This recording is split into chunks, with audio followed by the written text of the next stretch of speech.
سردی کا سیزن زوروں پر ہے، اپنے خیال بھی رکھنا ہے، اپنے گھر والوں کا بھی خیال رکھنا ہے، اور خاص طور پہ چھوٹے بچوں کا زیادہ خیال رکھیں۔ بلا ضرورت ٹھنڈی ہواؤں میں اور سرد راتوں میں سرد علاقوں میں نہ نکلے تو بہتر ہے۔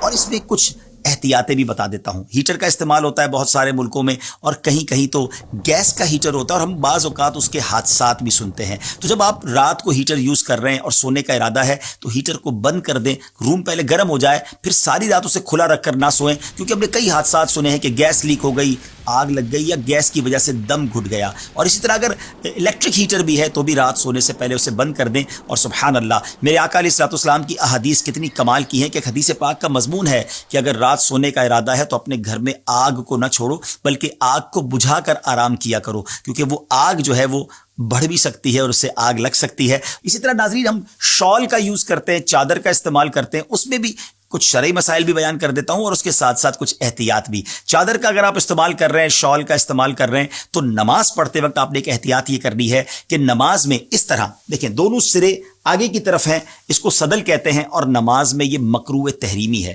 نماز میں یہ بالکل نہیں کرنا۔ نماز میں اگر آپ نے شال کو یوز کرنا ہے تو آپ اس کو فولڈ کر کے اس کا ایک سرا پیچھے کی طرف کر دیں، تو ایک پیچھے ہو گیا، ایک آگے ہو گیا، اور یہاں سے بل بھی ہو گیا، تو اب نماز میں اس میں کوئی حرج نہیں ہے۔ اسی طرح کچھ لوگ اس طرح بھی چادر یا رومال یوز کرتے ہیں کہ ایک کاندھے پر ڈال لیتے ہیں، ایک سرا پیچھے ایک سرا آگے، تو یہ بھی نماز میں نہیں کر سکتے، یہ بھی مکروہ تحریمی ہے۔ تو امید ہے کہ اس مسئلے کو بھی آپ سمجھ گئے ہوں گے۔ دوسری میں نے ایک بات اور بتانی تھی کہ شال کے استعمال میں جب موٹر سائیکل پر جا رہے ہوتے ہیں تو اس میں ایک پرابلم یہ ہے کہ بعض اوقات بے احتیاطی ہو جاتی ہے، موٹر سائیکل کے ٹائر میں یا چین میں وہ شال آ سکتی ہے اور حادثہ ہو سکتا ہے۔ تو چاہے آپ موٹر سائیکل پر سواری کر رہے ہیں، شال پہنیے، اور اگر اسلامی بہنیں ہیں تو اپنے برقعے کا یا اپنی چادر کا بھی خیال رکھیں۔ رب کریم سے دعا ہے کہ اللہ کریم ہمیں ہر طرح کے حادثات سے محفوظ فرمائے، اس سرد موسم میں بھی اللہ ہماری صحت کی حفاظت فرمائے۔ اور یہاں ایک اور بات بڑی سمجھنے والی ہے، سرد راتیں ہوں، سرد موسم ہو، ہم سے بعض اوقات سردی برداشت نہیں ہوتی، گرمی پڑے تو وہ بھی برداشت نہیں ہوتی۔ ہم کتنے نازک ہیں، سوچئے ہم جہنم کا عذاب کیسے برداشت کر سکیں گے۔ تو ہمیں زندگی ایسے گزارنی ہے کہ جہنم میں نہیں، انشاءاللہ جنت میں جانا ہے۔